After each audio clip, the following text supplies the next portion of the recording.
Hello and welcome into another episode of Locked On Wolves. Today on the show, I'm going to tell you why the Timberwolves are pretty unlikely to make any significant trades this year. And if they do, there's only one or maybe two types of trades they'll go about. Why the Wolves roster is basically set for the year.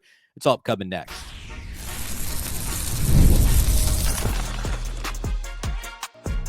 You are Locked On Timberwolves, your daily Minnesota Timberwolves podcast. Part of the Locked On Podcast Network, your team every day.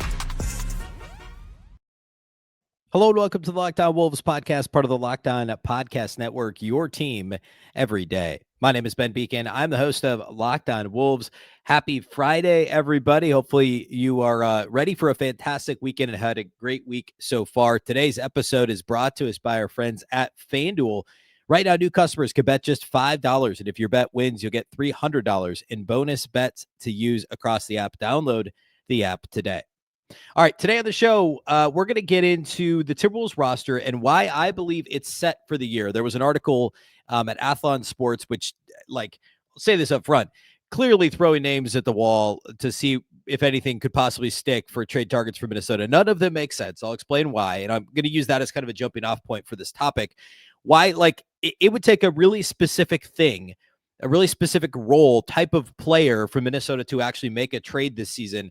And I don't think anything at all happens until the trade deadline. And I realize it's, this is the opposite of like a hot take topic, right? I'm not going to tell you the Wolves need to trade for X because I don't think they need to or want to or have to or even could based on how their roster is currently constructed. And I think that's equally as important of a topic. So I want to lay that out today on the show. And that's what we'll do throughout the show today. A big thank you for making Locked On Wolves your first listen. Of course, you can listen anywhere. You can watch on YouTube. You can also watch on the Locked On Sports Minnesota app on Roku and Amazon Fire TV. All right. So I want to start with this article and explain why these specific players don't make sense. And then I'll get into what type of player might make sense. Okay. So this is an Athlon Sports article that listed 3 players that the Wolves could potentially have interest in. And honestly, there isn't really a reason for any of them other than one of them's a big man. So it's the Wolves could use big man depth. And then the others are scoring guards. And so it's they could pivot from Dante DiVincenzo. Well, the problem is these guys aren't better than Dante DiVincenzo. So I guess that would be the obvious reason. But if you hear I think it's important to kind of set up the why behind, why nothing like this is going to happen. Right. So the first option is listed here as Malik Monk. Now, Malik Monk's a good player. Malik Monk's a great player, actually. He was runner-up to Reid for 6th Man of the Year a couple seasons ago, became a starter for most of last year for a really injured and kind of influx, obviously, coaching change. Kings team averaged 17 a game. The problem with Malik Monk is he's your typical inefficient, high-volume scorer. I mean, not exactly the same playing style as some of these guys, but think about a Monte Ellis type. Now, I'm not saying he's better or worse than Monte Ellis. There actually are some similarities in terms of playing style. He's much more of an actual shooting guard. Monte Ellis was more of a undersized point guard. Or I should say an undersized shooting guard that had to play point guard because he was so small. Both are bad defenders. I would argue Malik Monk is marginally better than Monta Ellis, and he's marginally slightly bigger. But he's not a good defender. He's also nearly half of his shots, actually for his career, slightly more than half of his shots come from outside the arc. He's 35% for his career. He was 32.5% last year. He's only had 2 seasons, and one he only played 42 games in, where he was above league average from outside the arc. So he's a below average 3-point shooter at high volume. He's just a high volume scorer, period. And Minnesota doesn't need that type of a guy. They've already got Dante DiVincenzo can play that role, and he's a better catch and shoot guy than a player like Malik Monk. If you asked, so actually I should have looked him up on the Locked On NBA top 100 player list. I'll see if I can pull it up here. But I think a lot of people would just say, hey, Malik Monk's a better player than Dante DiVincenzo, but he's not. I mean, Dante, again, is a better catch and shoot guy. Dante is can actually play point guard. I think he can play point guard. It's not the best position for Dante, but he can play point guard. And Malik Monk doesn't play point guard, right? So those are 2 reasons right there. And I would argue that even the off the dribble scoring is more efficient when he does it. Dante doesn't attack off the dribble as much as Malik Monk, right? That's the one area where Monk would have the advantage, is he can create his own shot a little bit more, etc. But it's not super efficient. When Dante does do that, it's more efficient.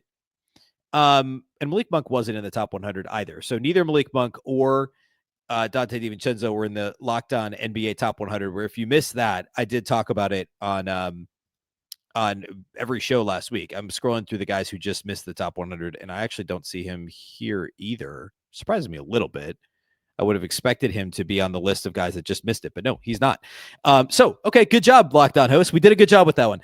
Malik Monk, I think, is a little bit overrated. He is a volume scorer. There is a role for those guys. I think he's still a rotation player and could be on a good team. But Dante can do all these other things. He's a better defender. He's a better catch and shoot guy. He can create for others, and he's more efficient when he does create off the dribble. And he makes less money than Malik Monk. Malik Monk just signed another extension with the Kings. Scoring 17 a game helps, and all that stuff. So he's got 3 years and almost $60 million on this contract, which is nuts.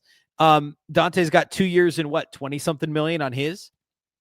So a player like Malik Monk doesn't make sense for Minnesota. The other one that's listed here is Collin Sexton. Collin Sexton's a nice player. He's the best player on this list of guys. I like Collin Sexton.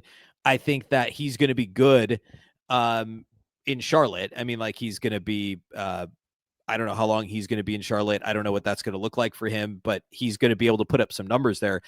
But at least Collin Sexton is he's not a great defender, but when he's asked to play make, he does a bit more of that. He can actually masquerade as a point guard, similarly to Dante DiVincenzo in that regard. He's a lower volume 3-point shooter.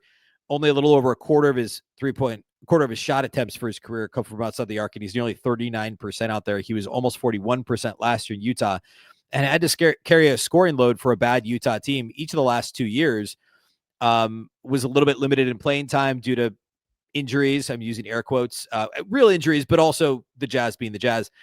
And he averaged over 18 a game over the last 2 years. Again, over the last 2 years, 40% from three. Can create a bit for others. The assist was, the 4 to 5 per game range, but the assist rate is really nice for him the last 2 years. He's actually a functional rotation guy on a good team. I actually really like Collin Sexton.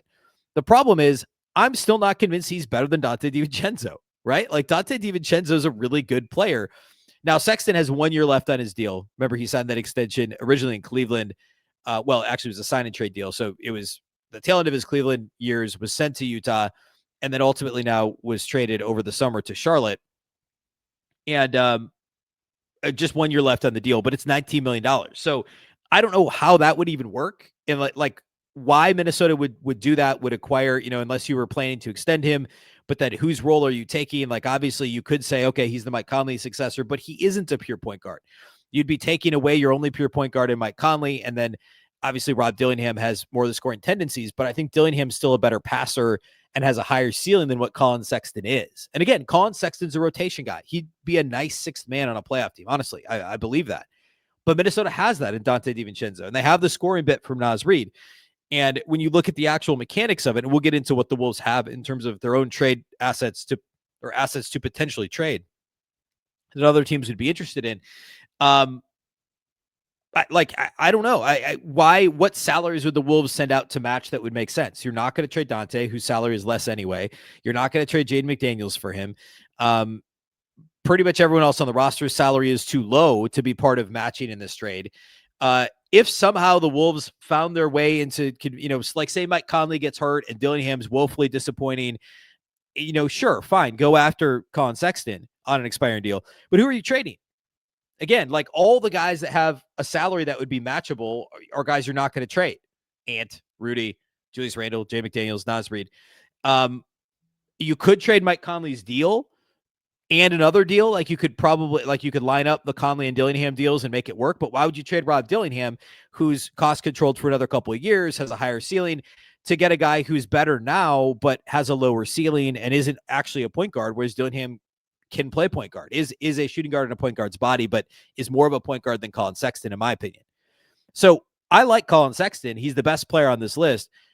But how does that trade even shake out if you're the Timberwolves? What are you trading out in that deal? There's one more player listed in this article, and then we'll get a bit more into what I just kind of alluded to or tiptoed around, which is Wolves trade assets. What is there? What's in the cabinet? What's in the cupboard I guess is a better phrase, in terms of like salaries and players on the roster, but also draft picks. Like what could the Wolves even be trading in any of these potential deals? We'll do all that here next.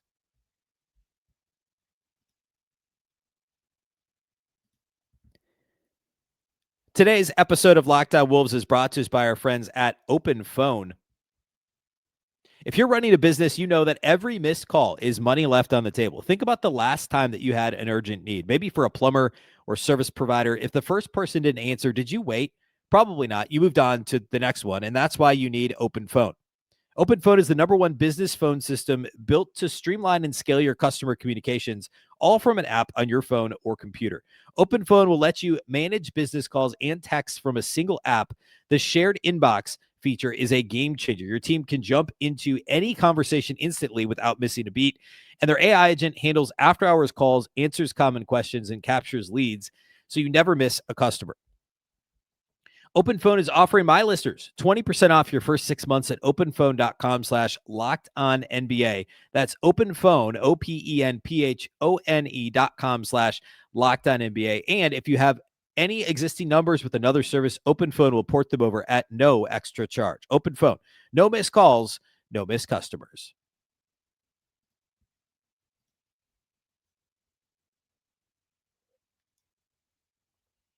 All right. The last player listed on this list at Athlon Sports. So we talked about Collin Sexton. We talked about Malik Monk. The last guy makes maybe the least amount of sense, and that's Duop Reath from the Portland Trailblazers. And I'm not saying that Duop Reath is not a useful rotation guy. I think he could be. I just don't know what he actually gives a good team. Like he's been able to put up some good advanced stats numbers. He's been able to be a functional big, be a decent enough rebounder for a bad Portland team the last couple of years. And you don't mind him as a depth piece, but he's not a rim protector. Like his block rate, you take his block rate from the last 2 seasons, and he's played 114 games. He's an older, quote unquote, young player in terms of time in the league. He's only been in the league for 2 years, but he's going to be 29 this year. He's played in 114 games. So it's not a nothing sample size. The block rate would be slightly less than Jaden McDaniels, slightly more than Anthony Edwards. Like he'd be after all the bigs on the Wolves roster in block rate. Like he's nowhere near your Rudies and what Zakarsky and Beranger are going to be ultimately in terms of their block rate. It's not a good block rate for a center. He's also he's not really a scorer. He takes a ton of threes. Over half his shot attempts have been threes, but he's 35%, under 35%, 34.8% as a 3-point shooter. So I don't really know what he's providing you if he's not giving you good, he's not a great stretch big, and he's not scoring off the dribble for you, and he's not giving you freakish length, athleticism, etc.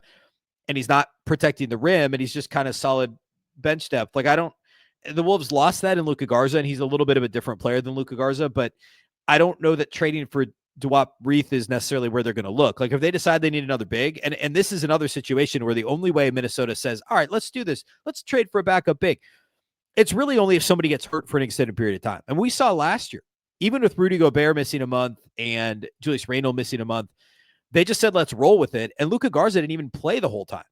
Like he played some of the time there. He had a couple of starts mixed in there and he played some heavier minutes against certain opponents, but there were nights that they were like, all right, we'll just play with whoever we got. It's Rudy or it's Randle and Naz, and we'll just play a little smaller today and see how this works. Like, unless it's a multiple month injury and, or, it's multiple bigs that are getting hurt from the 3 guys I just mentioned between Randle, Naz, and Rudy, I don't see Minnesota pulling the fire alarm and being like, we need another backup big. I mean, they let Luka Garza walk.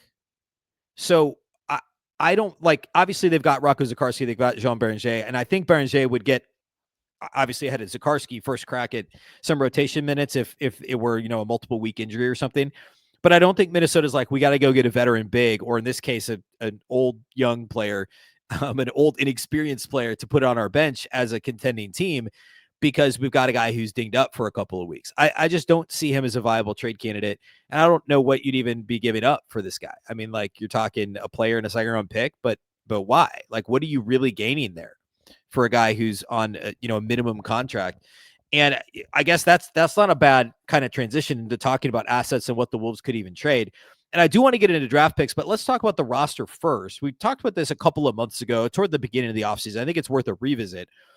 Is the way the Wolves roster is set up, there's nobody that they're going to be like, there's not a whole lot of guys with trade value that the Wolves would consider trading. And both things are important. Like, obviously, Jaden McDaniels, Naz Reid, of course, Anthony Edwards. These guys all have trade value. Teams would love to trade for them. 100%. No question.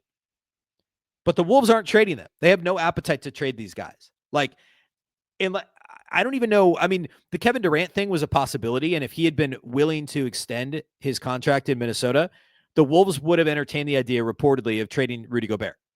I don't think they would have traded Jaden McDaniels. They didn't want to trade Jaden McDaniels in the trade with the Jazz for Rudy Gobert 3+ years ago.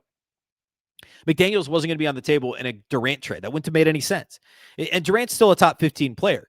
Like, you'd have to be talking a top 5 player for Minnesota to say, yeah, we'll trade Jaden McDaniels. Of course, Julius Randle is a possibility. I really don't think that's happening this season, though, unless things go completely awry and they're below 500 at the deadline. If they're below 500 at the deadline, yeah, Julius Randle could get traded. But if things go moderately according to plan and they're a top 5 team in the West or something, give or take in January, like, none of the starting lineup is going to be traded. Naz Reid's not going to be traded. Okay, that's your top 6. Those guys are not going anywhere. Now you start to get into guys who have valuable contracts. And actually, you could throw Naz in there too. Donte DiVincenzo is only getting paid $12 million this year. And he's under contract for $12.5 million next year.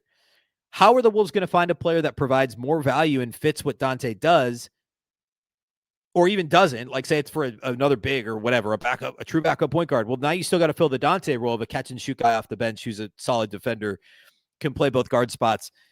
You're not going to find that for $12 million. So the value is so great. The only way Donte gets moved is, and apparently Phoenix was interested in Donte as well. And like, but you would have had to trade Rudy to match the contracts. So why would you trade Rudy and Donte DiVincenzo? Like, that would have never happened.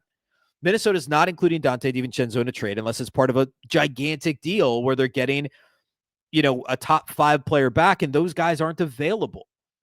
Like, nobody's trading those players. I say that Luka Doncic was traded last year, but reportedly the Lakers also reached out to Minnesota. This report was out there a couple different places post Doncic trade that they said, hey, we'll trade you Luka if you give us Ant. And Minnesota was like, no, why would we do that? Like, Luka might be a top 3 player, but Ant's a top 5 player, and he's younger, earlier in his contract. We don't have the same concerns about his conditioning that you clearly do about Luka, right? Like, why would the Wolves ever trade Ant for Luka Doncic? That doesn't make sense.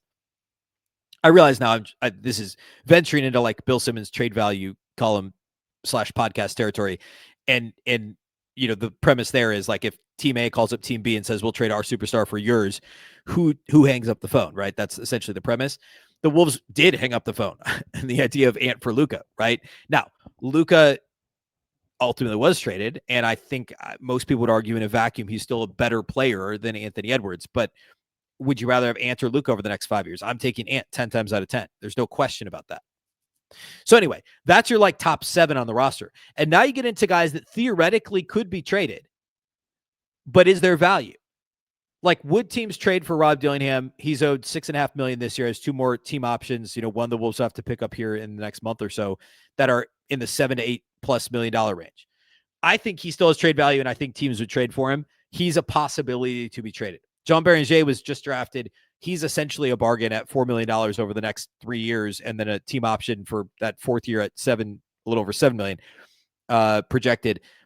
Like, I don't think the Wolves don't have an appetite to trade Jean Beringer. Nobody's trading for Joe Ingles. And that leaves 3 guys on standard contracts. So TJ Shannon, Leonard Miller, and Jalen Clark, who I think all could at least be in the conversation as guys that could be moved. I'll explain what I mean by that, and we'll talk about draft picks. And if the Wolves trade somebody who could, whose name could be on that list, we'll do all that here next to close out the show. Today's episode of Locked On Wolves is brought to us by our title sponsors at FanDuel. The NFL season is here and underway. Week 3 started actually last night, and FanDuel is making sure that you are ready for kickoff every week with a can't-miss offer right now. New customers can bet just $5, and if your bet wins, you'll get $300 in bonus bets to use across the app. The Bills ultimately did cover against Miami on Thursday night. I believe that line settled in the 8.5 range, and they won by 10. Some good ones this weekend as well, obviously, as there always are on the NFL slate. Some interesting ones. The Vikings line is weird because both teams are going to be playing their backup quarterbacks. I'm pulling it up right now. And let's see, Vikings are an early game on Sunday. They are 3-point favorites at home against the Bengals. Carson Wentz starting for the Vikings. Jake Browning starting for the Bengals. I kind of think you take the Vikings and, you lay the points there. I think Minnesota -3 is not a bad bet. The other one that, Packers are favored by 7.5 at the Browns. I think the Packers probably cover that one too. I'm just taking favorites. Apparently there's a lot of fun stuff there. If you like to play same game parlays, you could do that as well. Kind of double down as you're going, or just kind of feel things out during the game. The app is quick, easy, and the best way to add a little more energy to your Sundays. If you're ready to play, download the FanDuel app now by visiting FanDuel.com to get started. That's FanDuel.com. Download the app today.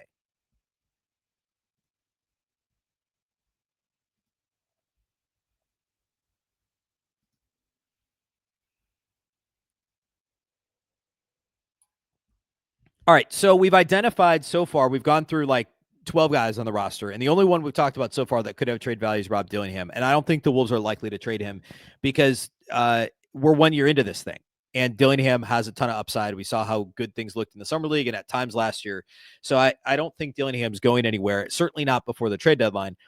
That leaves the three guys. I'm not talking about Bones Highland. Like, nobody's trading for Bones Highland. He did, however, it's notable, he waived his no trade clause that was implicitly included in his vet minimum deal that he signed, and he did waive it when he signed, meaning the Wolves could trade him if they needed another body as a throw-in, match salaries. If a team that they're trading with needs another guy to hit the roster minimum, like, he could be traded. Okay, nobody's asking to trade for Bones Highland. Same thing with Joe Ingles. We talked about him. That leaves TJ Shannon, Jalen Clark, and Leonard Miller. I think all three of those guys have trade value at their contracts. I don't think Leonard Miller has a lot, because what has he shown to this point? He's still got 2 more years on his deal, $2.2 million this year, and then a team option for $2.4 million next year. And at least according to SpotTrack, that option does not need to be picked up till June because he was not a first-round pick, right? It's a different structure to that contract than like Dillingham and Shannon's. Their options for next year have to be picked up by Halloween this year as first-round draft picks. Leonard Miller, his deal for 26-27 becomes guaranteed at the end of June next year. So he's on the team this year. No decision needs to be made till June.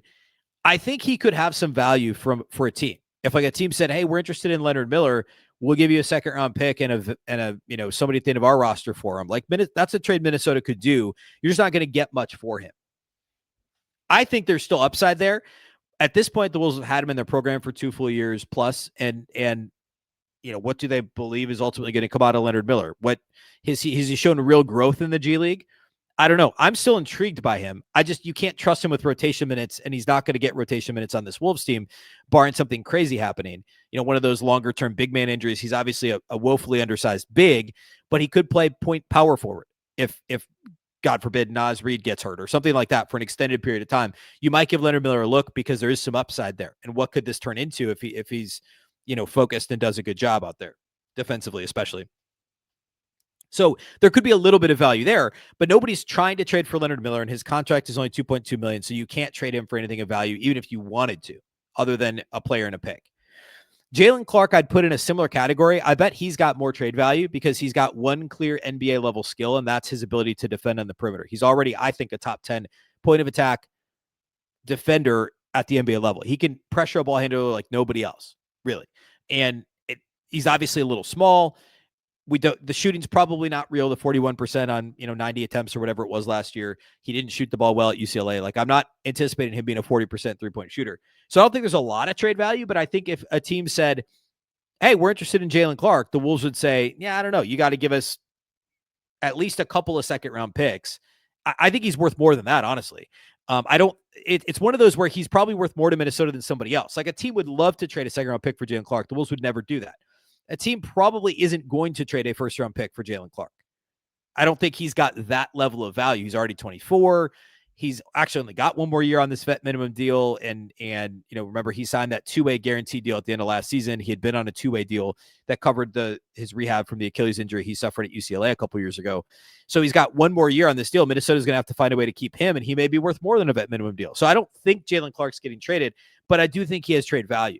And then that leaves TJ Shannon, who's probably the best mix of those things. Yes, he's an old second-year player.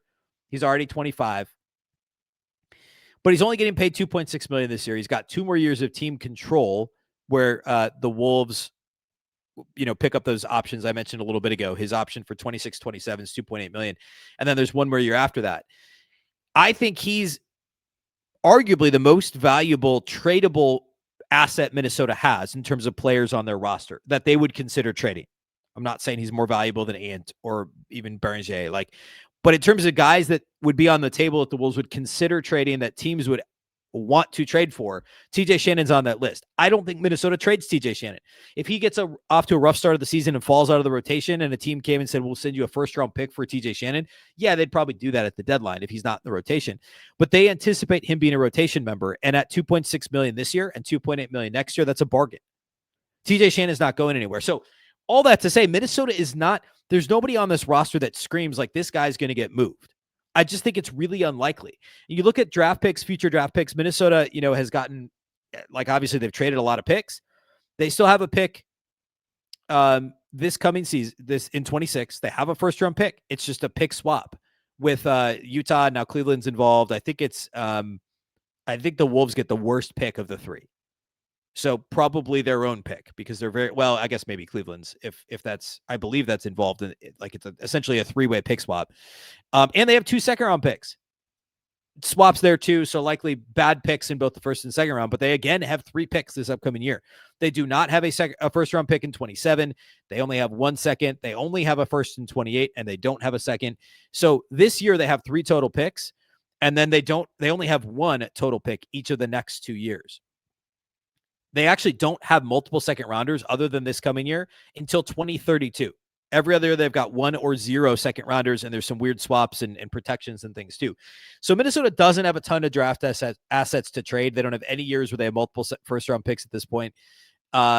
So it's not like there are a ton of second-round picks to throw on either. There are some, but that's a reason why I think Minnesota could be in the business of trying to get a second-round pick. I think that's the most likely trade this year is a team calls up and says, hey, we'll give you a second rounder for Leonard Miller. Minnesota will be like, all right, cool, let's do it. Depending on, some of the details and stuff. And I don't think that would be until closer to the deadline. I think that's a possibility. I think multiple seconds for a Jalen Clark toward the end of the year. Picks for TJ Shannon if things go sideways, possible, but really unlikely. I'd put that at less than 5%. So it's pretty unlikely Minnesota makes a significant trade this year. And they would love to stock their cupboard of more draft assets moving forward. And I think that's on the table. I just think it's unlikely. I don't think we're going to see trade fireworks this season for Minnesota. I think the roster is pretty well locked in. And yeah, they'd love to have a succession plan for Mike Conley. They should have a much better idea by the deadline. Get their training camp, preseason, the first part of the season. Is Rob Dillingham the answer in 26-27, or is he not?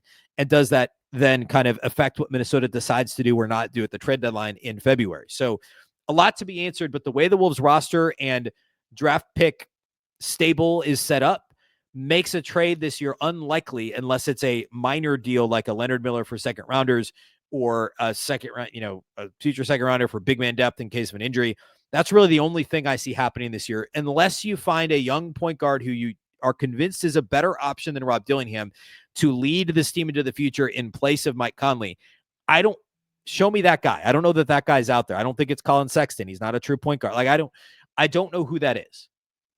That's the only other significant trade I could see potentially happening for Minnesota, but there's a lot, jury's definitely still out on who that could be and if they would even pull that trigger.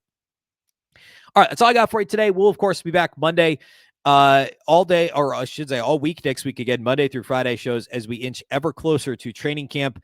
I believe just the beginning of the week after next. So just over a week away from the start of training camp. Preseason just a couple of weeks after that. Believe it or not, it's happening. Big thank you for making Locked On Wolves your first listen every day. Of course, this show is free and available everywhere. That includes YouTube as well as all of your favorite audio platforms. Wherever you like to listen to podcasts, you can find Locked On Wolves. You can also watch on the Locked On Sports Minnesota app, which you can download at Roku or Amazon Fire TV. A reminder, our Locked On NBA Top 100 player list I talked about earlier is out.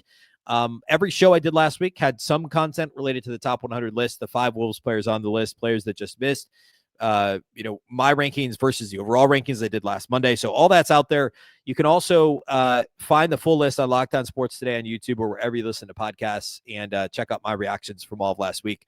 Of course, the Locked On Wolves podcast is part of the very same Locked On Podcast Network. And remember, the Locked On Network is your local experts on all the biggest stories. Once again, I'm Ben Beecken. This is the Locked On Wolves podcast, and we'll catch you next time.